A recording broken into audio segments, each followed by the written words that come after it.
Shalom. Title of this video is the 400-year prophecy true or incorrect? Okay, so if you do a Google search or a YouTube search, you'll see a lot of people debating about the 400-year prophecy and whether it's real or not. I just wanted to give some clarification on this and what I actually have read today, right? Because I was aware of this bill. This is the HR 1242 bill that was passed by Congress, became law on, according to this, January 8th, 2018. It's basically just to commemorate and set up a commission to recognize the 400 years of so-called African American slavery or bondage or affliction, whatever you want to call it. Okay, so I'm going to go into the Bible and I'm going to read the passage where it predicted this. I don't know how long ago. I don't know when this was written, but this was a long time ago. I'm in the book of Genesis, the 15th chapter. We'll start off at the 13th verse. And he said unto Abram, know of a surety that thy seed shall be a stranger in a land that is not theirs, and shall serve them, and they shall afflict them for 400 years, and also that nation whom they shall serve will I judge, and afterward shall they come out with great substance. Okay, so I'll stop there. So just to go back to the 13th verse, it says that we shall serve them and they shall afflict us for 400 years, but it doesn't say that we would leave in 400 years, right? It says we will serve them and they shall afflict us for 400 years. All right, so they passed this bill, as I said, back in January of 2008. And as we know, 2019 has come and gone, and so has 2020. So, I was kind of wondering about that before, like, is this prophecy true? I never thought it wasn't true, but you just have to get some understanding. This is where you have to interpret what the Bible is saying, right? It never says that we would leave there.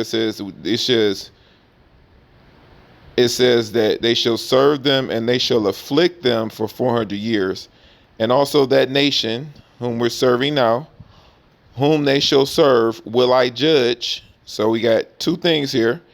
That nation whom they shall serve, will I judge. So they're going to receive judgment. And afterwards, after the judgment, shall they come out with great substance. Right? So it never says we're going to leave in exactly 400 years, because according to their records, 2019, the 400 years was over. But what has happened since then? A lot of things has been happening. Planes have been crashing. Trains have been derailing. Computer systems have been going down, malfunctioning. The COVID-19 that broke out early last year in 2020, so this is right after 2019, that kind of changed the world. That brought the whole world to a standstill. So, I was kind of wondering if it was like a real thing that happened, but now that I see all this other stuff going on, you guys have to wonder, maybe it was real. I guess it's not really that real because it's not affecting you. Maybe you don't know anyone personally who had COVID-19. And I guess they're saying like a lot of people didn't really die from it, like not like the bubonic plague or what is it, smallpox or something like that. It's not on that level yet. But this is just, again, this is the beginning of their judgment. You see it happen right after 2019, right? Plane crashes. You see these buildings collapsing.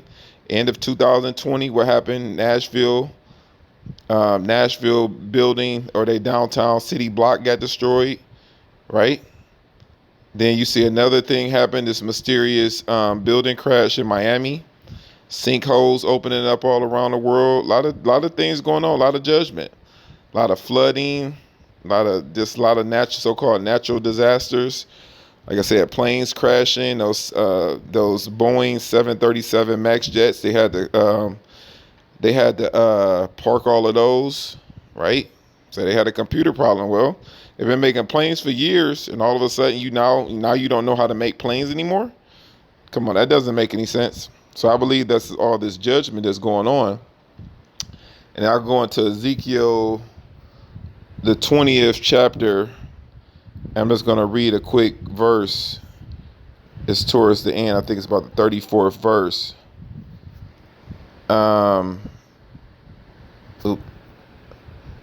Ezekiel 20. Oh yeah, okay, Ezekiel, the 20th chapter, the 34th verse. All right, so this is an end time prophecy. That's okay. So I'll start at the 34th verse. And I will bring you out of where? Out of bondage, where we're at now. I will bring you out from the people and will gather you out of the countries wherein you are scattered with a mighty hand and with a stretched out arm and with fury poured out. And I will bring you into the wilderness of the people, and there will I plead with you face to face, like as I pleaded with your fathers in the wilderness of the land of Egypt. So will I plead with you, saith the Lord God. And I will cause you to pass under the rod and will bring you into the bond of the covenant. And I will purge out from among you the rebels and them that transgress against me. I will bring them forth out of the country where they sojourn, and they shall not enter into the land of Israel, and ye shall know that I am the Lord. So we still have some time. As you can see here, we still have some time. So we're going to get taken out of here eventually. I don't know when it is. I kind of stopped trying to predict what the date would be, but I still kind of keep hope that it's going to be sometime soon. I mean, it could be this year, it could be next year, it could be the year after that. I don't know. But if you're expecting something to happen within 400 years, it didn't say that in Genesis 15, the 13th through the 14th chapter. It didn't say that at all. This says that, right? It says that our affliction and our servitude would end, but then the country who we're serving, which I believe is America, which used to be known as Egypt, it said they're going to get judged. Then will we come out with great substance, which is basically our reparations, right? So they're going to get judgment first, and he said he's going to have to do it with a strong hand and a stretched out arm. It also says this in 2nd Esdras. Let me go there. So I'm in a book of 2nd Esdras, the 15th chapter, and we'll start at the, let's see. I'll start at the 10th verse. Behold, my people is led like a flock to the slaughter. I will not allow them to live any longer in the land of Egypt. But I will bring them out with a mighty hand and with an uplifted arm, and will smite Egypt with plagues as before, and will destroy all its land. And then it says, let Egypt mourn and its foundations for the plague of chastisement and punishment that the Lord will bring upon it.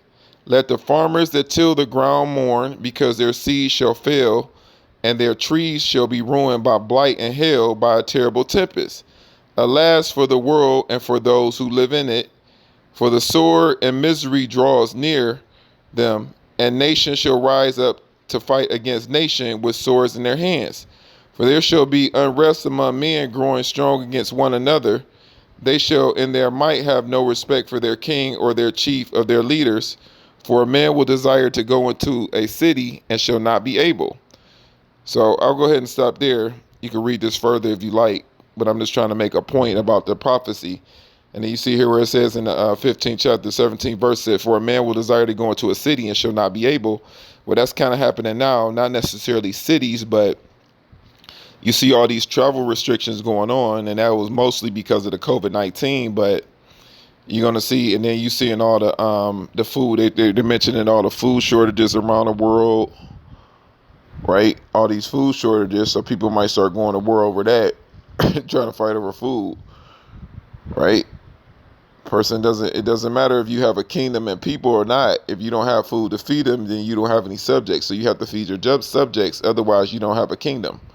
If all your subjects die, you're a king and you can't feed your subjects, then you're not really, you're not an effective king, number one. And then if your subjects die from starvation, then you don't have a kingdom at all. So you see all these prophecies are starting to come to pass now. So, again, I don't know how much longer we have to go, but it definitely doesn't say that we will leave in 400 years. So that's just some clarification on that, So, And so you seeing all this judgment. Like I said, there's a lot of things going on. If you watch the news, I mean, you may not be aware of some of the things that are going on, but you just see all these chemical, it was a chemical plant explosion, and I think it was in Illinois recently. And like I said, a lot of train derailments, like multiple train derailments around the country. I mean, the list just goes on and on and on. And you would assume that this might just be the beginning of it. So again, I don't know how long it's going to be before we leave. I don't want to get comfortable, but I don't want to make any predictions on when we're going to leave. But you're going to see the judgment rise up. I mean, I'm sorry, you're probably going to see the judgment increase until we leave, and then they're going to give us our reparations. So they keep talking about this HR 40 bill, and then there's a Senate bill 1083 that's in play too, but they're not really talking about that one that much. So we'll see. He said he's going to do it with a strong hand and a stretched out arm. So I believe that. I believe that's going to happen. I believe that's happening now. So you kind of got to, got to push got to nudge. You got to give them a nudge a little bit before you do it. So yeah, it's a lot of crazy stuff going on. A lot of unrest around the country, or all this the air travel. It was another plane that took off and then it had to land. I don't know where that was at. It was somewhere in the United States. A plane had took off. They was having some type of malfunction. They had to land right after that. So if I were you, if you don't have to travel for work or to go see family or something, then I probably would stay off of airplanes as much as, I guess it could happen anywhere. I mean, something could happen on a bus or a train too, but I don't know. It's just a lot of stuff with all these flight cancellations and stuff. It just seems like it's a headache trying to fly these days. I haven't flown in last time I flown was 2017. So 4 years. Yeah. 18, 19. Yeah. I haven't flown in 4. No, I'm sorry. I did. I flew last year. Right. Yeah, I did. I'm sorry. I did fly one time last year and that's it. But this was before the COVID-19 broke out. Yeah, I flew right at the beginning, right before COVID-19 broke out is when I last flew. So I would try to avoid planes as much as possible, or even travel as much as possible if you don't have to go anywhere. So much crazy stuff is going on. Just watch the news. Pull up the Google News app. You'll just see all the stuff. Google's things like explosions, train derailments, flight delays, plane crashes. All these things you'll see. Floods.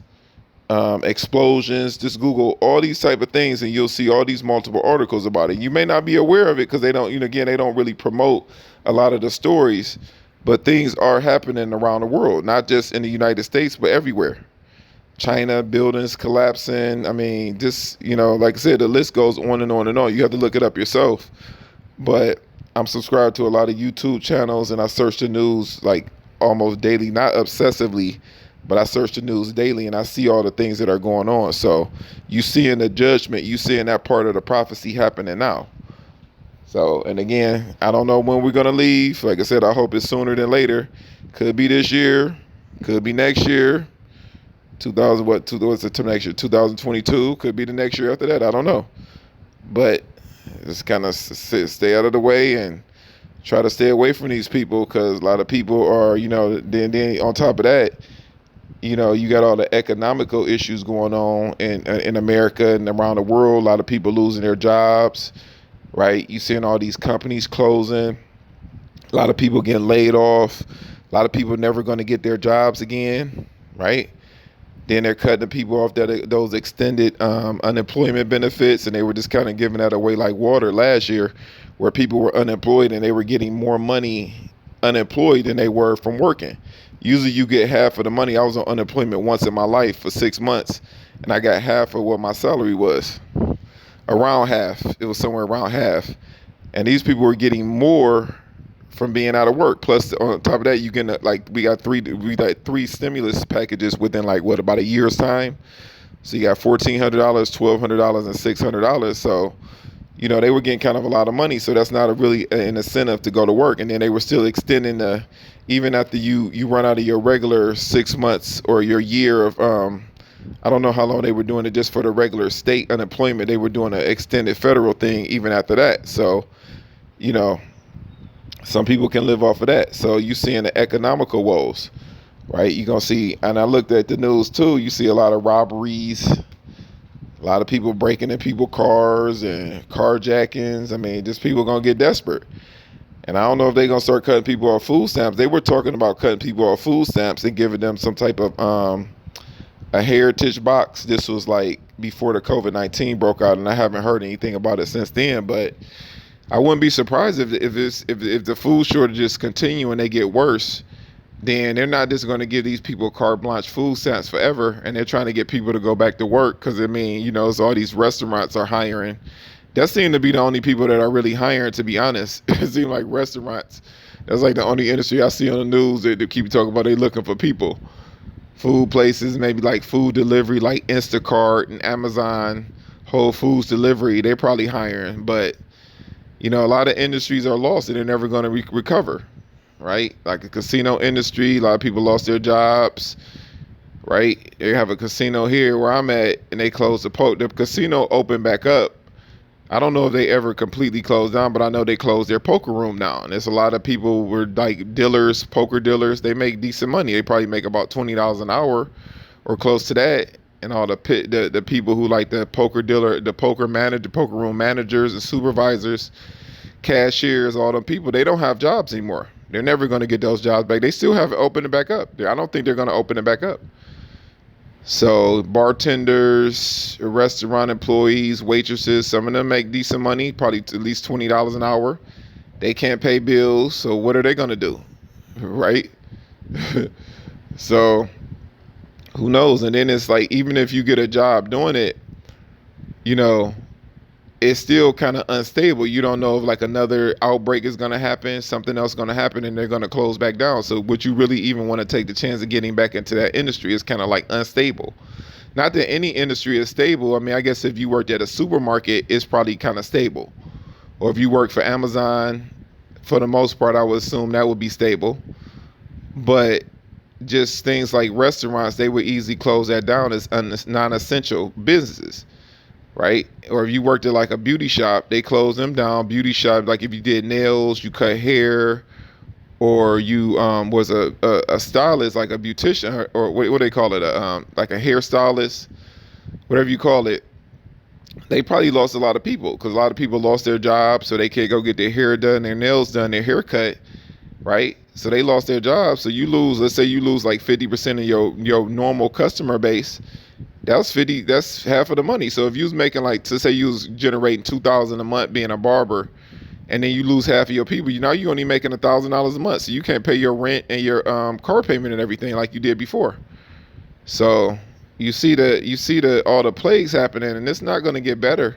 It's not like, oh, overnight, okay, we're healed. Nope, it's only going to get worse. You're just seeing the beginning of it now, right? I don't want this video going too long. I'll just kind of end it, but you know, I'm just saying, you just seeing the judgment happening. And I always truly, when I first heard this prophecy and I learned, you know, I learned my history and who I was, and this was, and that the Bible was, or one of the tribes of the Bible was referring to my people, as far as I'm aware of.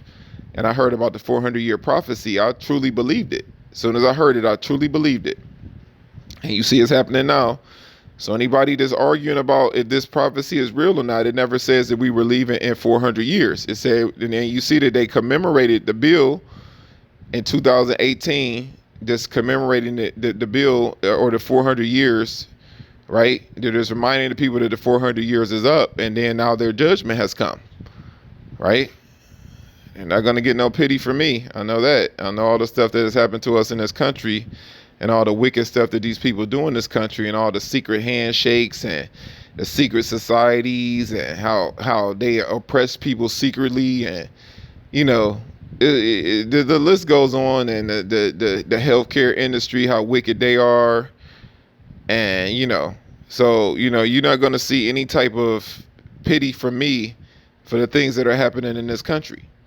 So even like I said, even with the back of the comment, I was talking about the healthcare industry. A lot of them people lost their jobs too, right? Because of the COVID-19. A lot of hospitals closed down completely. People who go get like elective surgeries, they're not doing it because they're probably scared to go to the hospital. Or hospitals are, you know, they're a for-profit business, right? They're not a non-profit, so if they're not making money, they're going to shut certain hospitals down. Like the bigger hospitals are still open. But they start, I heard my one of my family members telling me that my cousin got furloughed. So they didn't lose their job, but they got down, like if you were working 40 hours a week and you got put down to 30 hours, you losing what, like a quarter of your pay. So you making $2,000 a month. Now you only making $1,500 a month. That's a lot of money. $500, right? You can't pay your car note, your rent, something you're gonna be lacking by losing those 10 hours a week. Yeah, 40. Yeah, so you go from 40 hours to 30 hours. Yeah, so even being furloughed is bad too. Or you could go from being working 40 hours a week to 25 or 20 hours a week. So now you're losing half of your salary, right? But you still got a job, but you still can't make ends meet. Something happened, your car gonna get repossessed. You're gonna have to move to a less nice place. I mean, anything. Nurses losing their jobs, and that used to be one of the most stable like jobs to have. People always talking about somebody a nurse. Oh, that's a good job, right? Well, now they're losing their jobs too, right? Dental offices were being affected by COVID-19. Like non-essential dental work, like I guess if you had to go get a cleaning or you had some type of emergency procedure like a root canal, they were still operating, but certain things they were even affected by it too. So you see a lot of industries affected by it. Food processing plants shut down. A lot of things affected by this. So you seeing a judgment of Egypt right now. Right? This is Egypt controlled by the Gentiles. It's the time of the Gentiles. Right? So, all right. So I'll probably continue to make some videos. I guess people starting to watch my channel now. So I guess I had to start making videos for a while because I wasn't really getting any activity on my channels and didn't seem to get any views. So I guess I'll start making videos again. But that's all I have regarding this. If you want to put any comments, be happy to discuss this. Shalom.